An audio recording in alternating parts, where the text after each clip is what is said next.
국가행정의의 제4주차 수업입니다. 지금 강의경에 나와 있는 것처럼 행정의 정의 세 번째 시간이 되겠습니다. 오늘 이제 행정학적 정의 세 번째 하게 되면 이제 남는 것은 행정법학적 정의가 세 개가 남습니다. 이렇게 이제 그렇게 이어서 이제 행정법학적 정의를 이제 다음 주부터 3주 이렇게 하게 되면 예정대로 중간 시험을 치르게 됩니다. 그 다음에 이제 우리가 리포터가 있습니다. 그 리포터를 우리 구글 클래스룸에 공지할 테니까 여러분들 이걸 잘 숙지를 해서 기일 내에 제출해 주기 바랍니다. 자, 행정의 정의, 행정학적 정의 세 번째 시간입니다. 지난 시간에 이어서 우리가 계속 진행하는 것입니다. 지금 이 PPT 화면도 이제 어느 정도 중복이 되는데, 자, 우리가 다시 한번 이제 지난번에 얘기했던 것처럼 행정의 개념은 우리가 이번 한 학기 동안 우리가 공부하는 것이 행정의 개념이다 이렇게 얘기를 했습니다. 그렇게 해서 행정의 정의를 중간 시험 때까지 전체 다 공부를 하고, 그 나머지 부분 행정의 관련적 개념과 행정의 환경 그리고 행정의 구성, 이 내용은 이제 중간 시험이 끝나고 학기말 시험까지 공부를 하는 식으로 구성이 됩니다. 그러니까 우리가 행정의 정의 가운데 행정학적 정의가 이제 관리 중심적 정의와 권력 중심적 정의가 있다 이렇게 얘기했고요. 그 내용이 이제 다시 한번 정리를 해보면은, 행정의 개념은 아까 나와 있던 것처럼 우리가 이제 중간 시험 때까지 진도 나갈 부분이 바로 행정의 이 정의 부분이 이 행정의 정의 부분입니다. 그 행정학적 정의를 다시 한번 좀 더 세분을 해보면은, 우리가 이 관리 중심적 정의와 권력 중심적 정의로 해서 우리가 이제 양극단의 정의를 우리가 맨 처음에 공부를 했죠. 행정관리설과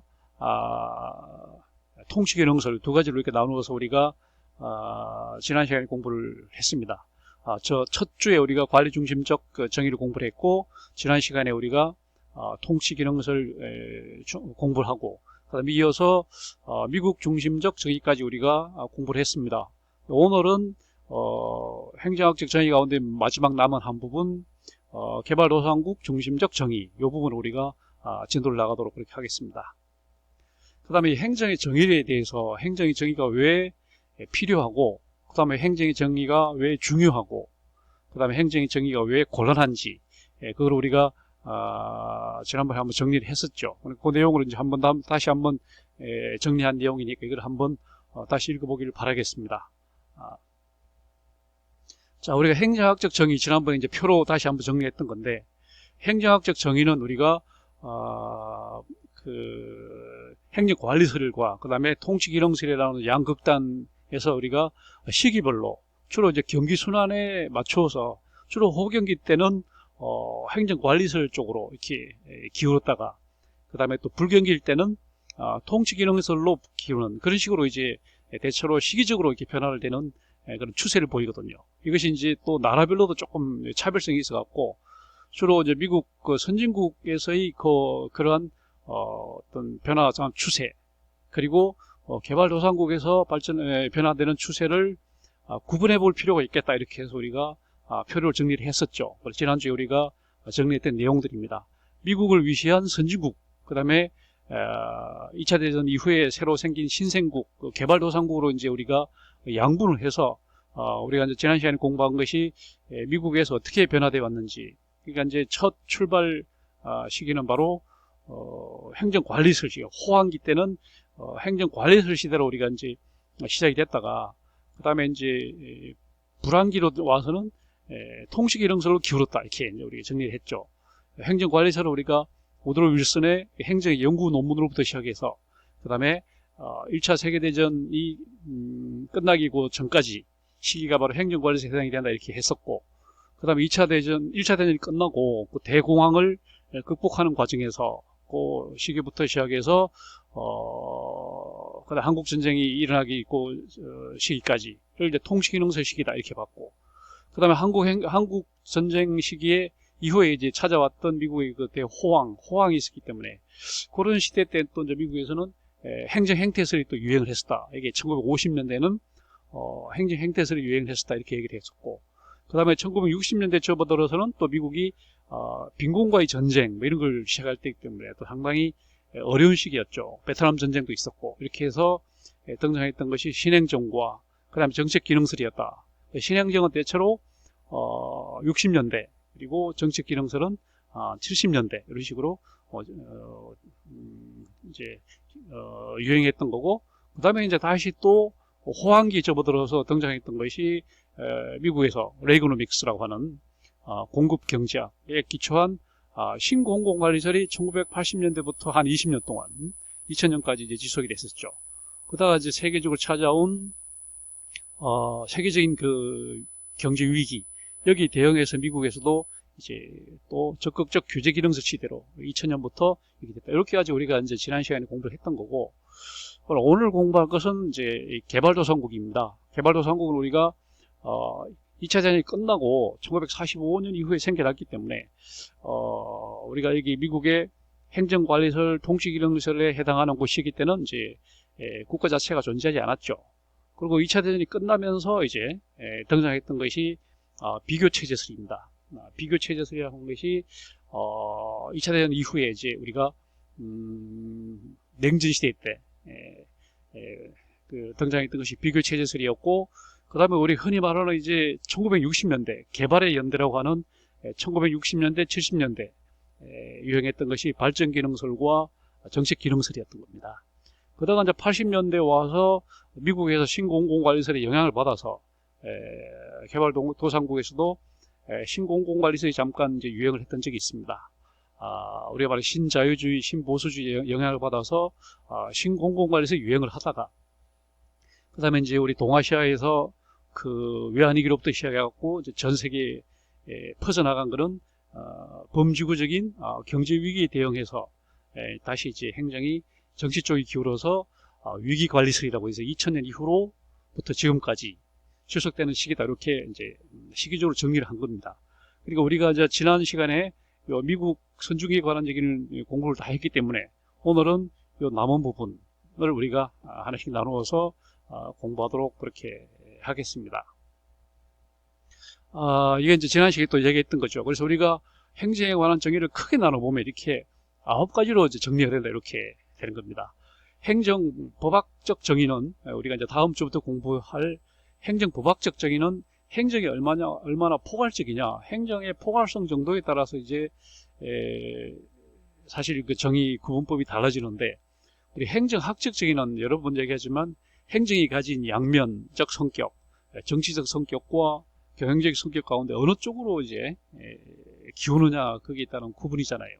그래서 대체로 아까 말한 것처럼 호경기냐 불경기냐에 따라서 이것이 이제 계속 반복이 되는, 경기순환처럼 이렇게 주기적으로 반복이 되는 그런 양상을 보여준다, 이런 얘기를 했었고, 그게 또 그러한 그 양상이 미국과 개발도상국에서 서로 차별적으로 비슷한 것도 있죠. 아까 말한 것처럼 신공공관리설이랄지, 그 다음에 뭐 위기, 그 다음에 뭐 정책기능설, 이런 것들이 상당히 비슷한 것도 있지만 또 다른 것도 있기 때문에, 그래서 이제 우리가 행정에 관한 행정학적 정의를 이렇게 나눠보면 크게 9가지 나눌 수 있다고 이렇게 이제 얘기했었죠. 그래서 행정관리설과 통치기능설은 우리가 이미 다 공부를 한 거. 행정관리설과 통치기능설은 어디까지나 개념적인 정의입니다. 행정관리설은 행정이 가진 경영적, 관리적 성격을 강조한 그런 개념적 정의가 되겠고, 그다음에 통치기능설은 또 행정이 가진 또 반대쪽 양극단에 대한 또 개념적 정의가 되겠습니다. 이런 양극단의 개념적 정의면서 미국을 사회적 배경으로 봤을 때는 미국에서는 시기별로 또 이게 또 맞아떨어진 적이 있었다, 이렇게 지금 얘기를 했었죠.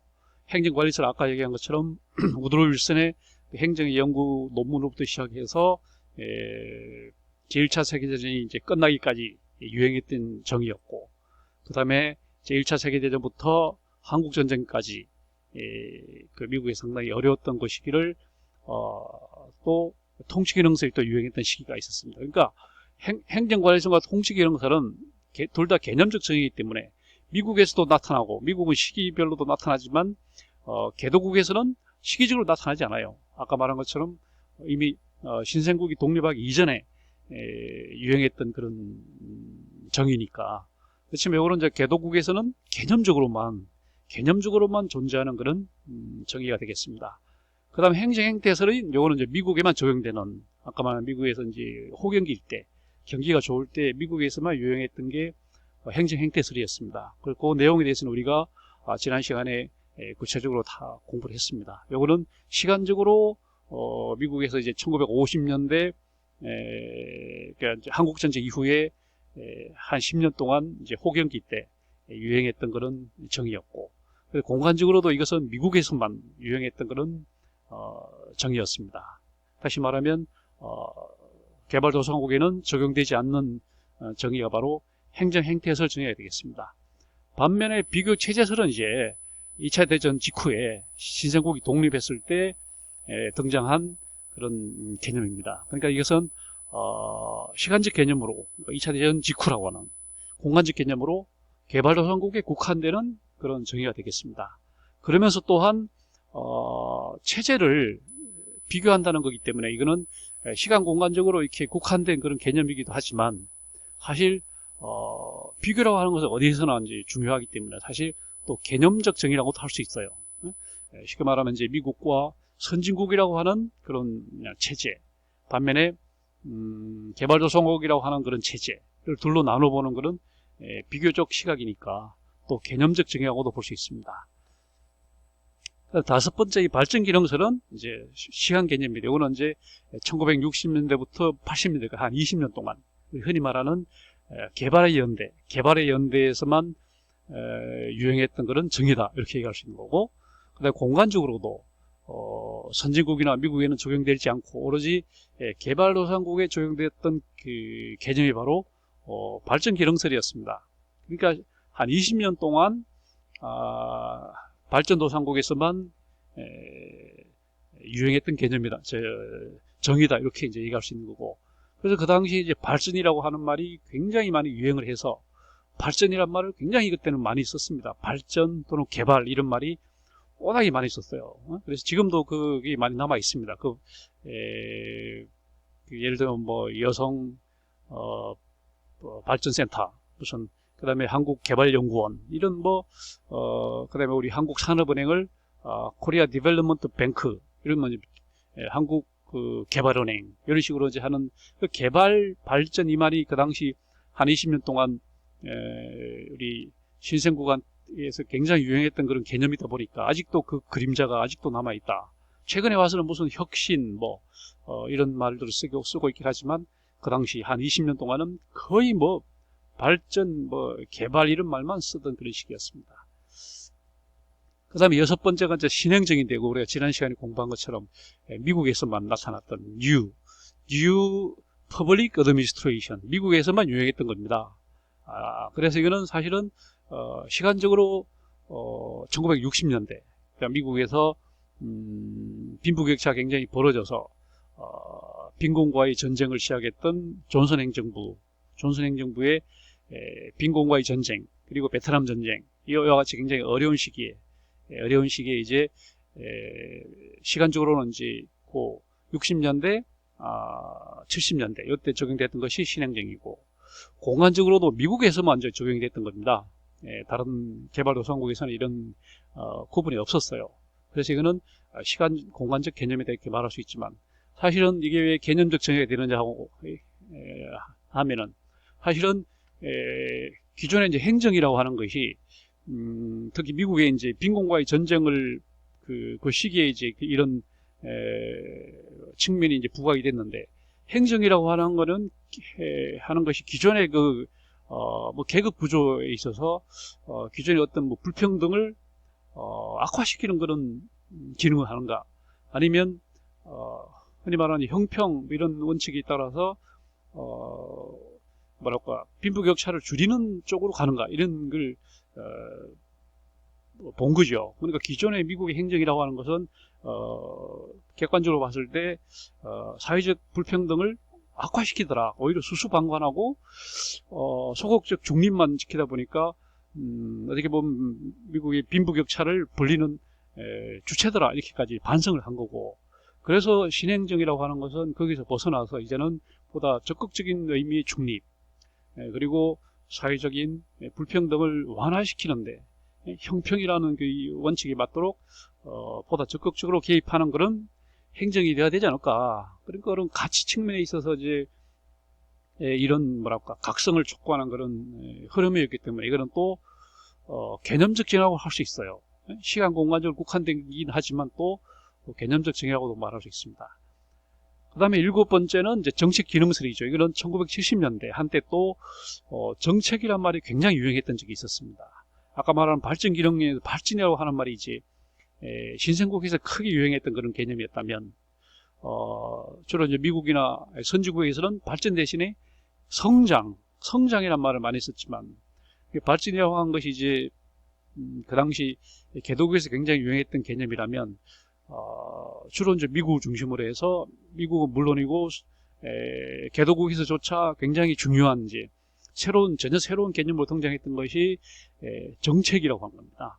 이 정책이라고 하는 것은 단지 어떤 입법 과정의 어떤 산물, 법 이렇게만 이해할 것이 아니고 흔히 이제 정책이라는 말을 늘 쏘던 말이고 쓰던 개념이긴 하지만 중요한 것은 정책이 아니냐, 어떤 과정이나 어떤 절차나 이런 것보다 결국은 어떤 아웃풋으로 나온 정책이야말로 그 사회에서 어떤 기능을 하고, 예를 들면 뭐 사회적 불평등에 대해서 뭐 정책 의지가 뭐고, 정책이라고 하는 게 제일 중요하다 해서 이제 정책, 폴리시 스타디스 라고 하는 이제 새로운 그런 개념이 생겨난 거죠. 그래서 이거는 이제 개념적 정의라고 말할 수 있습니다. 미국과 개도국이 공통적으로 한 20년 동안 나타난 시간적, 공간적 개념이기도 하지만 행정이 갖는 여러 측면 가운데 행정이 절차 과정이라고 한다면 정책은 아웃풋, 산출이기 때문에 중요한 것은 프로세스로서의 행정이 아니라 아웃풋으로서의 정책이 중요하다. 이렇게 이제 간 거기 때문에 이거는 개념적 정의라고 얘기할 수 있는 겁니다. 그 다음에 8번째, 신공공관리설은 어떻게 보면 우리가 1번 여기 있는 행정관리설의 부활이라고 얘기할 수 있습니다. 행정관리설이 쉽게 말하면 공공관리설인 거죠. 전통적인 그 공공관리설이었다면 그러한 최초의 공공관리설, 행정관리설이 부활한 형태가 바로 신공공관리다.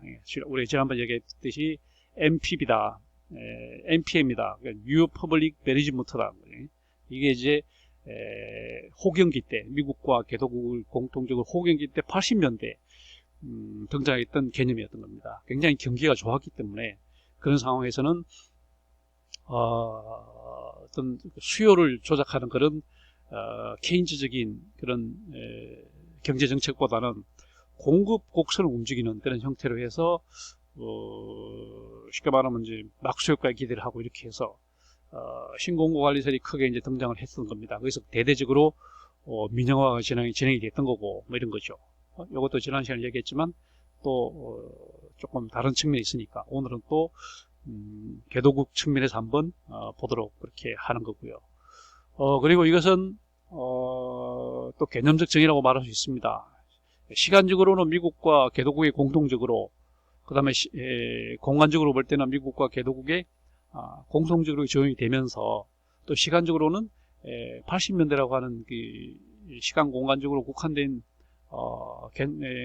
정의이긴 하지만 또 이것 또한 개념적 정의라고 말할 수 있어요. 그래서 그거에 대해서도 조금 더 공부를 하도록 하겠습니다.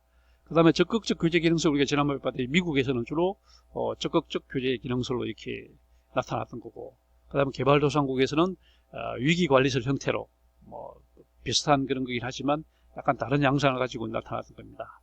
그래서 이것은 시간 공간적 개념이다, 이렇게 얘기를 할 수 있습니다. 자, 그 다음에 이제 행정의 정의에 와서 우리 아까 본 것처럼 우리가 맨 먼저 행정관리설을 봤습니다.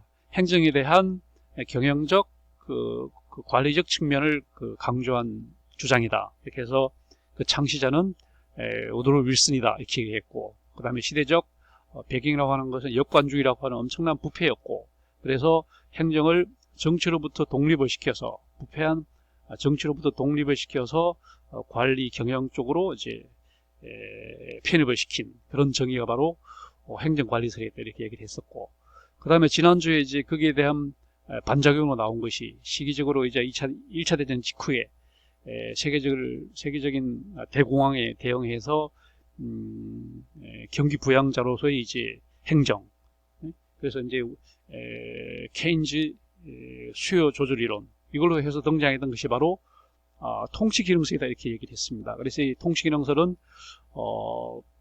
행정이 가진 어떤 관리적 경영적인 그런 측면보다는 정치적이고 권력적인 그런 측면을 강조하는 위기 국면에 부합하는 그런 정의가 바로 통치기능설이다 이렇게 얘기를 지난주에 했었죠. 그 다음에 우리 지난주에 공부한 것이 미국 중심적 정의로서 우리가 5가지를 공부를 했습니다. 호경기 때 등장했던 행정행태설, 행정행태설에 또 몇 가지 조류가 있었죠. 그것도 우리가 지난주에 공부를 했으니까 다시 한 번 더 정리를 하면서 진도를 나가는 게 좋을 겁니다. 두 번째는 이제 1960년대 등장했던 신행정, 70년대 등장했던 정책기능설, 80년대 등장했던 신공공관리설, 그 다음에 2000년대 이후에 이제 등장한 현재까지 지속이 되고 있는 적극적 규제기능설을 우리가 지난주에 공부를 했으니까, 우리가 오늘 공부할 것은 개발도상국의 이제 시야를 개발도상국으로 돌려서 개발도상국에 국한된 그런 정의를 여기서도 5개를 보고자 합니다. 첫째, 비교체제설. 두 번째, 그러니까 1945년부터 50년대 비교체제설. 그 다음에 60년대, 70년대 발전기능설. 1980년대 정책기능설. 그 다음에 2000년대 개도국에 국한된 신공공관리설. 그 다음에 5번째 위기관리설. 요 5가지를 우리가 오늘 하나씩 공부하고자 하는 겁니다. 자, 지금 행정학적 우리가 정의를 공부하고 있고, 우리가 지금 오늘 공부할 것은 개발도상국 중심적 정의인데, 여기에 지금 5개 중에 첫째, 먼저 비교체제설을 보도록 하겠습니다. 그 다음에 두 번째 발전기능설이 있습니다. 세 번째 정책기능설과 신공공관리설이 있습니다. 그 다음에 마지막으로 위기관리설이 있습니다. 그래서 우리가 먼저 비교체제설부터 우리가 하나씩 공부하도록 하겠습니다. 사실 이 비교체제설에 관한 이 부분은 사실 우리 행정학과가 있으면은 행정학과 한 2학년 때쯤 비교행정론이라는 과목을 배웁니다. 그 비교행정론이라는 과목에서 각국의 행정을 이제 비교를 해요. 미국의 행정과 한국의 행정은 어떤 점이 비슷하고 어떤 점이 다른가, 왜 유사점이 있고 왜 차이점이 있는지, 그런 걸 비교하는 것이 바로 비교행정론입니다. 이건 굉장히 중요하죠. 사회복지학에서도 미국의 사회복지와 한국의 사회복지를 비교합니다. 비교 사회복지론입니다. 이 식으로 경영학에서도 비영리 조직의 또 경영을 공부합니다. 우리가 일반 경영학은 영리 조직에 대한 연구라면, 이제 비영리 조직도 이제 굉장히 중요해지고 있잖아요. 그래서 비영리 조직에 관한 또 그 경영을 공부하거든요. 그래서 영리 조직과 비영리 조직의 비교, 어떤 점이 비슷하고 어떤 점이 다르냐, 이거 하는데 공부를 하고, 그래서 비교를 하는 건 어느 영역에서나 굉장히 중요하다 보니까 우리 행정학과에서도 대체로 2학년 때쯤, 3학년 때쯤 아마 비교행정론이라는 과목으로 우리 공부를 합니다. 근데 이 비교행정론은 그러니까 예나 지금에는 굉장히 중요한 영역이에요. 아주 뭐 옛날도 지금도 굉장히 중요합니다. 각국의 이제 행정도 비교하지만, 미국의 행정과 한국의 행정도 비교하지만, 또 한 나라에서의 또 행정을 비교합니다. 경제행정과 또 복지행정을 비교하고, 복지행정과 또 교육행정을 비교하고, 이런 것도 다 사실 비교행정이기 때문에 비교행정은 굉장히 예나 지금이나 굉장히 중요한 영역임에 틀림없는데, 특히 이제 비교라고 하는 개념이 처음 등장한 시기가 언제냐 하면 2차 대전 직후입니다. 신생국이 많이 생겼다 이거죠. 이 영향을 받은 것은 비교행정보다 먼저 등장한 것이 비교정치학 쪽에서 먼저 등장을 했어요. 비교정치학은 말 그대로 정치체제를 비교합니다. 미국의 정치체제와 우리 한국의 정치체제는 뭐가 갖고 다르냐. 같은 점은 대통령 중심제라는 점은 똑같다는 거죠. 그렇지만 또 들어가 보면 너무나 차이점이 크다는 거예요. 미국은 부통령이라는 제도가 있고, 우리는 부통령 제도가 없고 수상, 내각 그 총리 제도가 있잖아요. 이런 면에서 외형상 같으면서 내용적으로 다르다. 이런 점에서 이제 비교를 하거든요. 그 다음 미국은 계속 양당제로, 공화당, 민주당 양당제로 지금까지 한 300년 계속 이렇게 유지가 되는, 우리는 계속 다당제로 이렇게 정당제도 다르다고 하는 거고, 미국은 정당의 역사가 굉장히 길지만 우리는 정당의 역사가 계속 굉장히 짧다는 것이죠. 최근에도 정당 이름이 바뀌었습니다. 국민의힘이라는 또 이름으로 바뀌었어요. 그러다 보니까 이게 정당이 너무 단명하는 게 아니냐. 이 더불어민주당도 그 전에 무슨 또 열린민주당, 또 그 전에 또 무슨 열린우리당, 또 새천년민주당, 이런 식으로 계속 당이 이제 바뀐단 말이죠. 그래서 각국의 정치 체제를 비교를 하고 각국의 정당 제도를 비교를 하고 이렇게 하는 것이 비교 정치학입니다. 그런 비교 정치학 영향을 받아서 비교 행정론이 사실은 발전한 거고, 이거는 왜 이렇게 하필이면 2차 대전 직후에 왜 비교 행정론, 비교 체제론이 유행했을까? 그것은 당연히 미국이 이제 또는 선진국을 중심으로 해서 신생국을 비교를 하는 거예요. 미국과 서유럽 제도는 굉장히 선진인데, 예를 들면 신생국은 왜 이렇게 후진적인가? 정당도 막 바뀌고, 어떤 명망가를 중심으로 해서 정당이 생겼다가 또 그 명망가가 사라지면 정당도 또 물거품처럼 수포정당처럼 사라지고, 이런 현상이 왜 이렇게 다르냐 하는 것을 이제 비교하는 것이 바로 비교 정치학이었고, 그 당시 이제 해방 이후에 2차 대전 이후에 이제 많은 국가들이 생겨났습니다. 이런 거를 우리는 신생국이다. 영어로 말하면 newly emerging countries다. 그래서 2차 대전 후에 많은 그 나라들이 독립을 했잖아요. 식민지를 벗어나서 독립을 했습니다. 이런 나라들 중에 일부 나라들은 1960년대 들어오면서 본격적인 이제 국가주도적인 개발, 발전, 국에 들어간 거죠. 그런 나라를 우리는 개발도상국 또는 발전도상국 이렇게 말합니다. 개발도상국, 발전도상국이다. 이 도상국이란 말은 길 위에 있는 나라다. 그래서 영어로 하면 developing countries다. 발전하는 중에 있는 나라다. 이렇게 진행 시제를 해서 발전하는 국가다 이렇게 말하는 겁니다.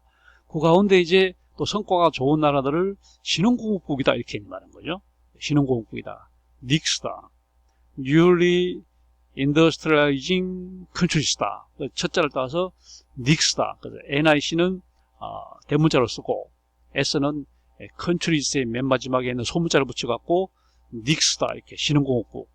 그러니까 뭐냐면 신생국은 말 그대로 1차 대전 후에 생겨났던 정말 많은 나라들, 한 60개, 70개 국가들을 다 신생국이라고 그러고, 그 중에 완전히 아프리카의 몇 나라들은 그냥 신생국에 머무르 있는데, 아시아에 있는 나라들하고, 그 다음에 남아메리카에 있는 나라들이 개발에 뛰어듭니다. 이런 나라들을 이제 개발 발전도상국이라고 그러고, 그런 나라들 중에 특히 동아시아의 그 개발 발전의 성과가 큰 나라, 이런 나라를 또 신흥공업국이다 이런 그 명칭을 붙이는 거죠. 네? 이런 체제들을 비교하는 거예요. 어떤 점이 같고 다르고 하는 걸 비교하는. 그리고 이러한 비교 체제론에 관심을 가지게 된 동기는 미국이 서유럽이 이런 신생국에다가 유상 원조를 제공하잖아요. 유상 원조. 무상인 그냥 주는 것이 아니라 나중에 이제 돌려받을 그런 유상 원조를 제공하는데, 제공하는 원조에 대해서 우리가 이거 돌려받을 수 있을지, 쉽게 말하면 뛸 수도 있을지, 이거는 이제 굉장히 심각하잖아요. 그래서 이거는 이제 비교 검토를 해야 되니까, 그러다 보니까 이제 국가를 비교하는 거죠. 한국에다 빌려주면 한국이 선진국이 돼서 나중에 유상 원조를 잘 갚겠지, 이렇게. 반면에 예를 들면 베네수엘라 이런 데다가 그 유상 원조를 주면 이거 나중에 망해서, 흔히 하는 말로 폭망해서 유상 원조를 다 띄겠지, 이런 위험 부담이 있다. 그러면 이제 그럼 어떤 나라에다가 유상 원조를 주고 어떤 나라를 주면 안 되겠는가, 그런 걸 비교를 해보는 거죠. 그러니까 상당히 이런 실용적 실용적 동기에서 국가를 비교하게 되는, 쉽게 말하면 이제 전도 유망한 나라와 쉽게 말하면 사양길에 접은 희망이 안 보이는 나라로 이제 딱 쪼개서 보는 거죠. 대한민국은 상당히 앞으로 희망이 있다. 이런 나라에다가 원조를 주면 나중에 이자까지 다 받을 수 있다. 이렇게 되는 거고, 반면에 필리핀에다가 원조를 주면 상당히 부진할 것이다. 개발이 부진하기 때문에 이자는 고사하고 원금도 못 받을 가능성이 있다. 이런 식으로 이제 비교를 하게 되는. 그래서 이제 비교 행정론, 비교 정치론, 비교 체제론이 자연스럽게 이제 실용적인 동기에서 등장하게 된 거죠. 그래서 그 당시 많은 이제 그런 논점 주장들이 많았는데, 그 중에 대표적인 사람이 바로 프레드 리거스라고 하는 사람입니다. 이 프레드 리거스라고 하는 사람의 그 주장이 바로 한마디로 말하면 프리즘 사회론입니다. 이 사람은 이제 국가를 세 분 나누는 거죠. 나누어서 이제 개발도상국을 후진국, 낙후된 나라, underdeveloped countries, 이 나라를 농경사회다 그래서 아그라리아 이렇게 이런 명칭을 붙이고, 그 다음에 선진국은 developed countries, 이미 발전된 나라다. 그래서 이 나라를 인더스트리아, 산업사회다 이렇게 붙이고, 그 중간에 과도에 있는 나라를 이제 프리즘 사회다. 프리즘을 한 것은 색깔이 이렇게 갈라지듯이 알록달록 굉장히 그 다양성이 있는 선진적인 요소와 후진적인 요소와 전통적인 요소와 발전적인 요소가 이렇게 막 섞여 있는 이런 사회라고 해서 이 사람은 이제 프리즘 사회라고 이름 붙였고, 그런 프리즘 사회를 트란지티아, 전위 사회다. 그러니까 이런 식으로 이제 친 거죠. 후진국 아그라리아에서 트란지티아를 거쳐서 이제 인더스트리아로 간다. 이런 이제 3단계론을 얘기를 하면서 이 사람은 그래서 그 중간에 있는 트란지티아, 프리즘 사회를 눈여겨볼 필요가 있다는 거죠. 이런 나라는 아주 후진국도 아니고 선진국도 아니면서 복합적인 그런 나라이기 때문에, 이런 나라는 의사결정이 선진국처럼 어떤 권위가 있는 어떤 관청에서 이루어지는 것이 아니고, 또 아주 후진국처럼 그냥 왕이나 지방수령이 자의적으로 의사결정하는 것이 아니고, 그 중간 형태인 사랑방에서 이루어진다. 사랑방. 이 이제 살라 모형. 그래서 이 사람 이 모델을 리거스의 이 모델을 살라 모델 이렇게도 말하는 거죠. 살라 모델. 그래서 결국은 이렇게 살라 모델을 보고, 그래서 이러한 나라에서 이제 유상 원조를 주고 그 환수를 할 수 있기 위해서는 그냥 돈을 원조를 해주는 것만으로 끝낼 게 아니고, 그 나라 국가의 개발 발전을 적극 지원해야 되는 거죠.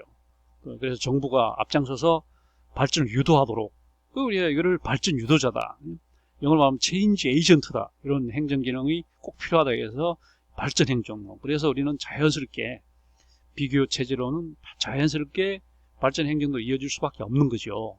비교 행정론은 유상원조를 돌려받을 수 있을까 하는 실용적인 동기에서 시작이 된 거라면, 발전 행정론은 돌려받기 위해서는 행정이 주체가 된 경제 발전이 반드시 이루어져야 된다라고 하는 것은 전략적인 그런 동기에서 또 발전 행정론이 자연스럽게 연결이 됐다는 얘기입니다. 자, 그래서 이제 발전 기능설과 자연스럽게 연결이 되면서, 이 발전 기능설이라고 하는 말은 한마디로 말하면 발전과 개발의 연대라고 봅니다. 영어로 말하면 the era of development. 이 development란 말이 이게 이제 그 자동사로 쓰이면 발전한다 이런 뜻이고, 이게 타동사로 쓰이면 개발한다 이런 뜻이잖아요. 그래서 이게 자동사든 타동사, 그래서 development를 얻을 때는 발전, 얻을 때는 개발, 이렇게 이제 번역을 합니다. 그 시기가 아까 말한 것처럼 1960년대부터 80년대까지 한 20년 시기가 됩니다. 우리나라와 정확하게 일치하죠.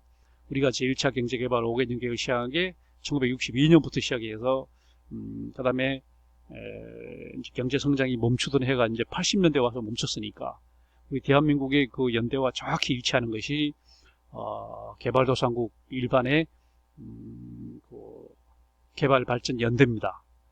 이 당시에는 아까 말한 것처럼 유상원조 크레딧 에이드입니다.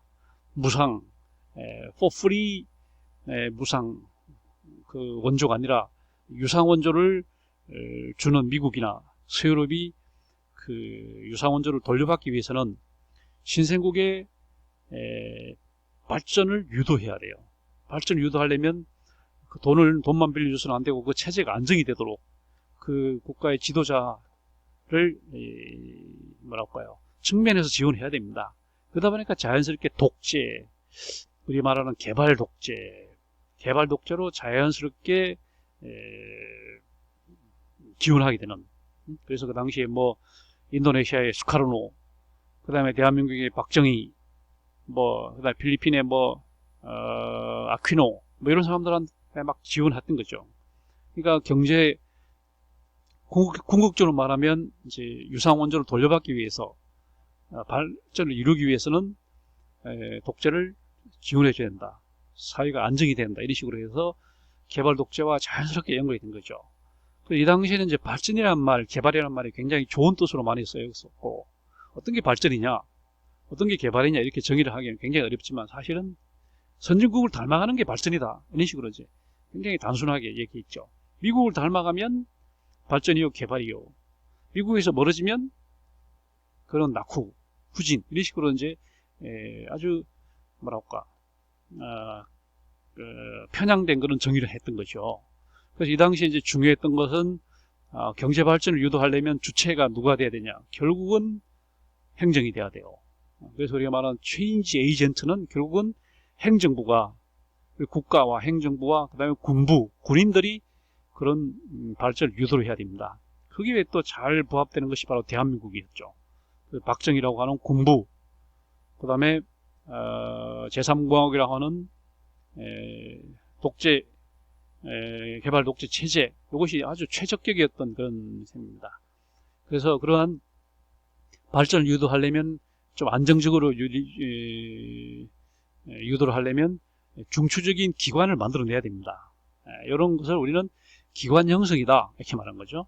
인스티튜션 빌딩이다 이렇게 말합니다. 그 당시 이제 박정희 정부에서 만들었던 기구가 우리가 잘 아는 경제기획원입니다. 경제기획원, 함으로 쓰면 이와 같이 경제기획원, 그래서 영어로 하면 EPB다, Economic Planning Board다. EPB라고 하는 기구를 그때 만들어서 아주 최고 엘리트들을 전부, 엘리트 공무원들, 관료들을 전부 이제 경제기획원에다가 배치를 하고, 그 다음에 또 하나가 건설부였습니다. 건설부는 왜 알다시피 1953년에 한국전쟁이 끝난 뒤에 폐허가 된 경제 여건을 부흥시키고자 그 당시 이제 이승만 정부에서 설치했던 것이 부흥부였습니다. 부흥부. 이 부흥부가 이제 어느 정도 건설이 부흥이 끝나니까 이제 이름을 건설부로 바꿔가지고 이게 똑같이 경제기획원과 건설부가 1962년에 신설이 됐습니다. 요 두 개의 기구가 중심이 돼가지고 아주 과감하게 이제 압축 성장을 주도하는 거죠. 그래서 이게 바로 우리가 말하는 기관 형성의 전형적인 경우입니다. 그래서 여기에서 이제 이런 나라들 중에 아까 말한 것처럼 신생국 중에 몇 나라가 개도국이 되는 거고, 그런 개도국 중에서도 성과가 좋은 나라를 우리는 신흥공화국 또는 중진국이다. Semi-developed countries, 중간쯤 발전한 나라다. 그래서 우리는 중진국이 되고, 거기서 또 몇 나라는 OECD 회원국까지 도약을 하는 거죠. 예를 들면 대한민국을 위시해서 예를 들면 뭐 멕시코나 터키나 이런 나라들은 굉장히 후진국으로 출발했지만 다 신생국에서 그 다음에 개발도상국을 거쳐서 다시 말하면 그 다음에 신흥공화국 또는 중진국을 거쳐서 이제 선진국으로 도약을 해서 이제는 OECD 회원국까지 가는 그런 형태를 보여주는 것이 발전기능설적 정의입니다. 반면에 이제 여기 이러한 경제개발에 실패하는 나라들은 종속이론의 영향을 받습니다. 가장 이제 전형적인 예가 대한민국 같은 경우는 계속 고도성장을 지속을 해서 한 20년 동안 연평균 경쟁성장률이 한 10% 이상 가면서 엄청난 눈부신 성과를 이루어서 후진국에서 출발해서 개도국과 신흥공화국을 거쳐서 OECD 회원국까지 갔지만 남미에 있었던 ABC 세 나라, 아르헨티나, 브라질, 칠레 이런 나라들은 반대로 미국 앞마당에 있었기 때문에 개발하고 투자를 하고 노력하면 할수록 점점 더 미국에 종속돼가는, 우리나라처럼 이렇게 성장하고 선진국으로 가는 게 아니라 점점 더 상황이 더 나빠지는, 그래서 이걸 우리는 종속이동이다 이렇게 말합니다. 그래서 이게 영향을 받은 남미 제국은 후진국으로 추락이 돼가지고 오늘날도 아르헨티나나 다 후진성을 면치를 못하고 있고, 최근에 와서 이제 브라질은 인구가 많기 때문에, 인구가 많고 또 시장이 넓기 때문에 그 잠재력을 해서 브라질이 새로 이제 등장하는 강대국이다 이렇게 이제 얘기는 하지만, 사실 브라질은 최근에 이렇게 됐지 사실 후진국이거든요. 후진국으로 추락을 했던 겁니다. 그러다 보니까 이런 나라에서는 과대성장 국가입니다. 시민사회에 비해서 국가가 너무 성장한 거죠. 국가가 주도적으로 모동을 해나가고 시민사회, 그 다음에 이런 시장경제는 너무 취약한 이런 형태가 되는 거예요. 이런 형태의 국가를 우리는 과대성장 국가다 이렇게 말합니다. 과대성장 국가. 그래서 영어로 말하면 overgrown state다. 과대성장 국가다. 자, 그 또 뒤를 들여다보면 많은 의사결정이 관료들이 하는 거예요. 그 사회에서 가장 뛰어난 엘리트들이 다 고급 관료가 되는 거고, 그 고급 관료가 누리는 또 전문성도 있고 능력도 있지만 이 사람들은 엄청난 권위를 누립니다. 이것이 이제 좋게 말하면 국가도 주도적인 그런 발전을 추진할 수 있는 힘이 되지만, 나쁘게 말하면 엄청난 또 권위주의로 귀착이 되면서 부정부패, 그 다음에 정경유착, 뭐 여러 가지 부작용을 또 가져오는 겁니다. 그래서 이걸 우리는 관료적 권위주의다. 자, 뷰로크라틱 오소리티아니즘이다 이렇게 말하는 거죠. 그래서 이제 부패로 연결돼 가지고 부패의 늪으로 빠져드는 거죠. 그러다 보니까 이제 투명성이 굉장히 낮고, 현재 우리나라도 뭐냐면 이런 부패 지수가 굉장히 높잖아요. 우리나라 국가 수준과 비교해 볼 때 국가 수준에 비해서 부패 수준이 굉장히 높아요. 투명성이 굉장히 낮아요. 아직도 여전히 부정부패가 여전히 많거든요. 이런 게 어디서 나왔냐 하면, 우리가 지난 20년, 30년 동안 계속되어 왔던 이런 관료적 권위주의 때문에 그런 게 나온 거죠. 지금도 진행 중인 이런 권위주의가 많잖아요. 뭐 판사, 검사, 지금 뭐 사법개혁, 검찰개혁, 무슨 검경, 수사권 조정 이런 것들 보면, 그런 그 판사, 검사나 그다음 고급 그 관료들이 누리는 그 전문성이나 그런 권한, 합법적인 권한을 넘어서는 엄청난 권위를 그들이 가지고 있잖아요, 여전히. 그걸 이제 내놓지 않으려고 지금 계속 갈등을, 계속 알력을 가지고 있는데, 언젠가는 지금 세계적인 대세가, 대한민국의 국가 위상이 이제는 굉장히 높아졌기 때문에 이런 것들을 완화시켜서 선진국 수준으로 이제 조정돼가는 과정이 아닌가, 그러한 추세에 있는 거죠. 세계적인 대세로 지금 가고 있다 이렇게 보면 되는 겁니다. 그래서 이제 그 당시 개발 독재를 지원했다. 그래서 이제 미국에서 이승만을 밀었고, 이어서 박정희를 밀었고, 그다음 전두환 밀어서 광주 민주화 운동을 이제 인도네시아의 수카르노, 수하르토 이런 독재자들, 필리핀의 아퀴노 같은 이런 독재자, 전 세계적으로 어마어마한 독재자, 이것뿐입니까? 아프리카의 무슨 아민이라는 이런 아주 시대의 그런 독재자들, 엄청난 독재자들을 이제 키워냈던 거죠. 이런 것이 이제 발전기능설에 대한 정의가 되겠습니다. 그 다음에 이제 개도국에서의 정책기능설입니다. 이것은 지난 시간에 이제 미국에서 정책기능설을 다르게 개발도상국에서 정책기능설은 어떻게 나타나냐면, 이제 아까 말한 것처럼 과대성장 국가, 그 다음에 관료적 권위주의로 인해서 행정국가가 됩니다. 행정국가란 말이 administrative state 이렇게 말합니다. 다시 말하면 권력 분립, 우리가 말하는 권력을 3권 분립, 2권 분립, 5권 분립 이렇게 합니다. 이 권력을 나누는 이유는 이제 하나로 모아지면 당연히 독재는 흐르니까, 의원내각제에서는 집행부와 사법부 이렇게 이제 2권 분립을 하는 거고, 그 다음에 미국식 대통령 중심제에서는 입법, 사법, 행정 3권 분립을 하는 거고, 이렇게 권력을 분립을 해서 서로 상호 견제와 균형, 체크 앤드 밸런스를 하도록 돼 있는데, 이게 이제 효율적인 그런 경제 개발을 하려다 보니까 행정부가 지나치게 비대화되는 거죠. 그러니까 입법부가 해야 할 기능, 사법부가 해야 할 기능들을 행정부가 다 이제 침해해 들어가는 그런 형태가 되는 그런 것을 우리는 한마디로 행정국가화된다 이렇게 말해요. 행정국가화란 말이 그런 뜻입니다.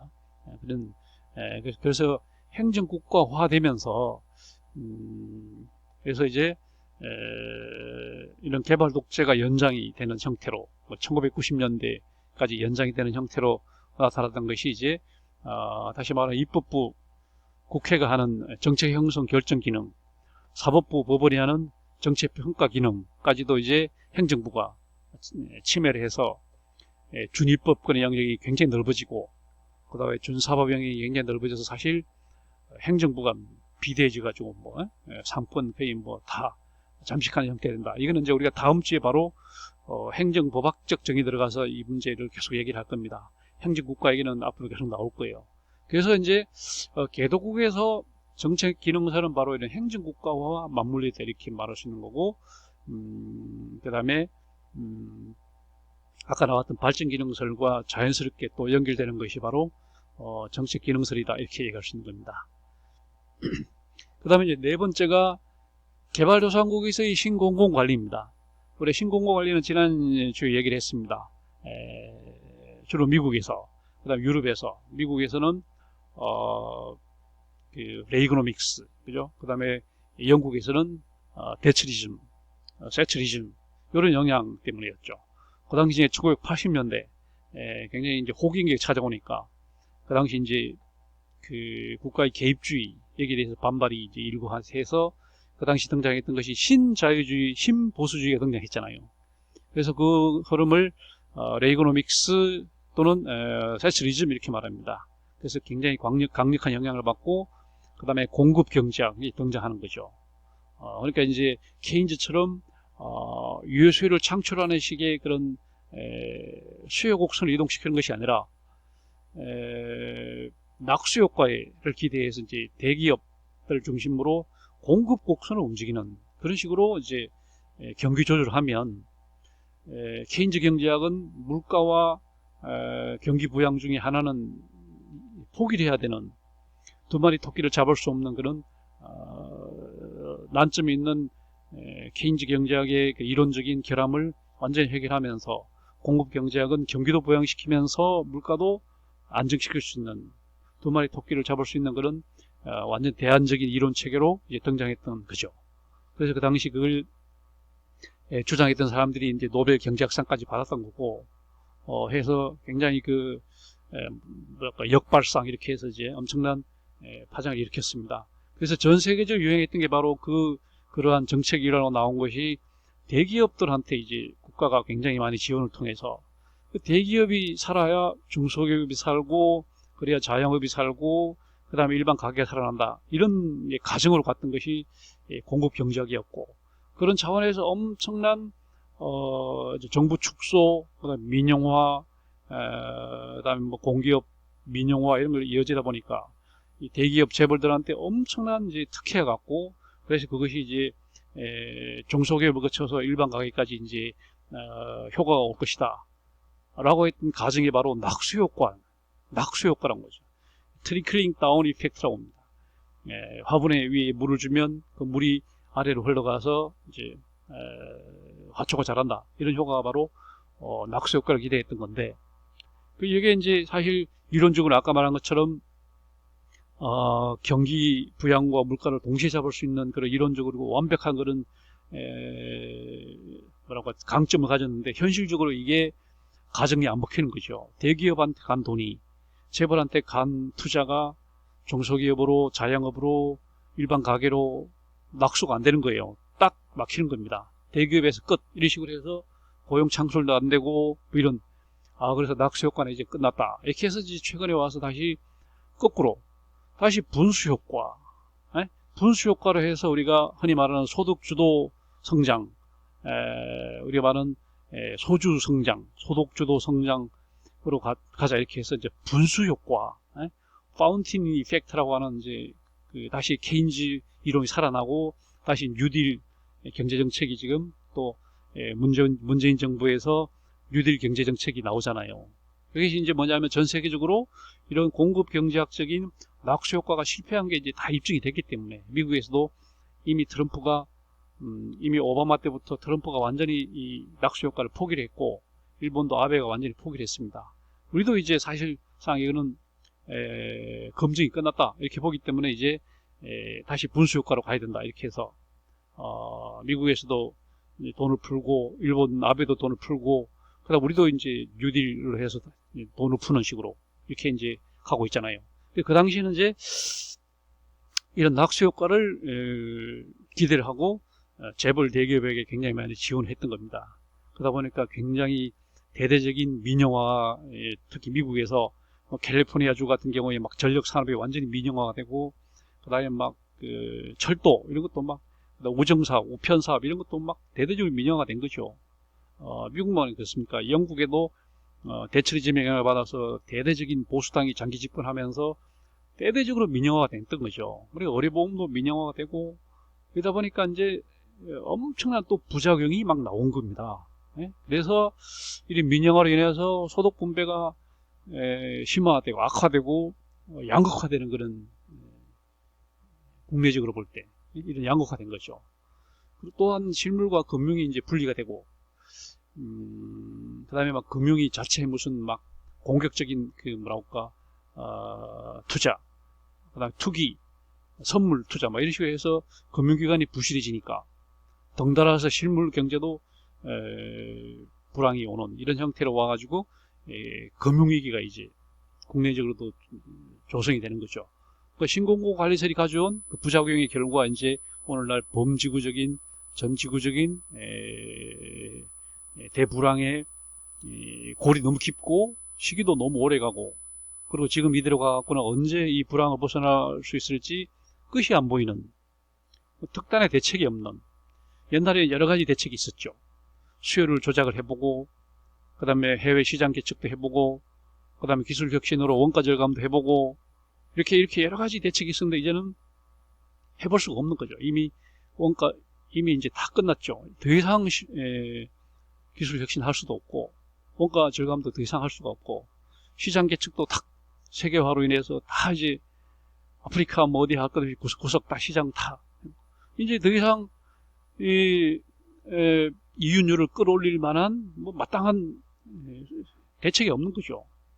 이제는 그래서 이런 금융위기는 이게 언제 호전될지는 누구도 앞을 지금 누구도 장담 못하는 겁니다. 그래서는 공공의 이런 공공성의 회복 이거 아니고서는 안 된다는 거죠. 그래서 지금 나오고 있는 것이 노벨 경제학상이 계속 공공경제에서 나오고 있습니다.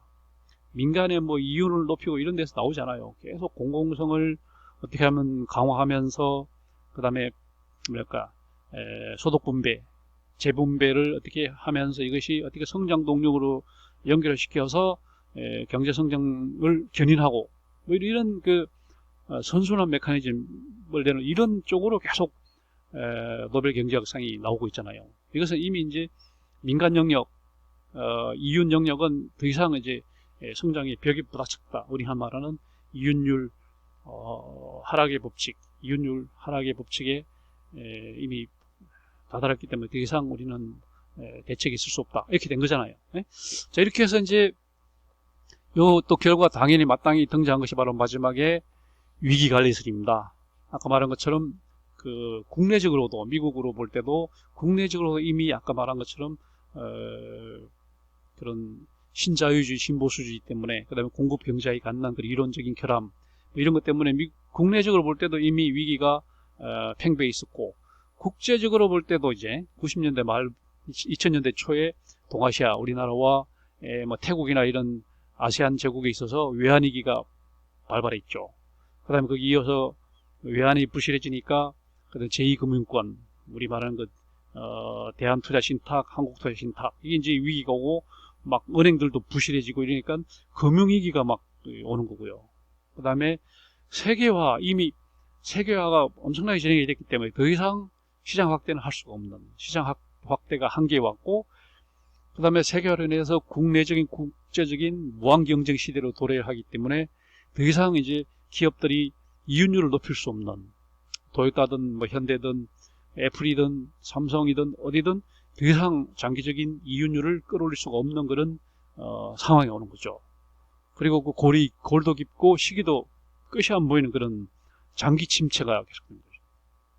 그래서 지금 그래프로 나온 것처럼 이 X축을 투자라고 하고 Y축을 이윤율이라고 한다면, 투자가 는다고 해서 이윤율이 계속 늘어나는 것이 아니라 어느 지점 가면 이윤율 체감의 법칙이 작용하기 때문에, 이윤율 체감의 법칙이 어느 지점 가면 이제 더 이상 제로 성장됐다가 나중에는 이제 마이너스로 꺾이는 거죠.